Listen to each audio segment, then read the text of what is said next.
A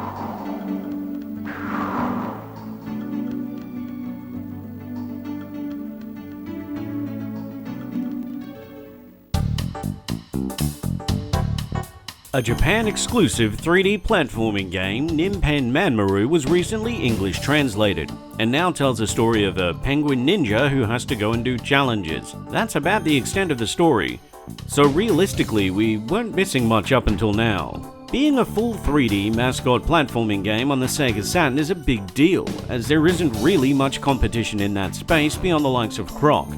And while I love Croc, I have really mixed feelings about Ninpen. The game is played in a really weird fashion, with the character turning with the shoulder buttons on the controller and the face buttons relegated to turning him around. It's a completely bizarre way to control a 3D platforming character, where precise jumping is really crucial in the later stages. I can't fully explain how much this control scheme hampers it. I've never had issues with the tanky controls in Croc, as I know some people have. But Ninpen makes Croc's control scheme feel like Mario 64 in comparison. I never really felt in control of the main character, who cannot really defend themselves, bar throwing the occasional block at enemies, and has the most awkward double jump I've ever had the misfortune of having to pull off in a platforming game. The double jump is extremely precise and requires you to have a huge run-up to be able to pull off reliably. In other scenarios, Ninpen will double jump when you don't want him to, and the controls are just a mess. It isn't an issue really until the later levels of the game, but once you get there, prepare to meet the way you earn continues. When you run out of lives, which is inevitable, you have to face off against a screaming PCP-addled robot who is funny the first time you see him, but after several barely challenging face-offs, the constant shrieking becomes tiresome. The final issue I had with Ninpen's structure is that the game is extremely linear. Beyond some boss fights, the gameplay boils down to an obstacle course with a time limit attached to it.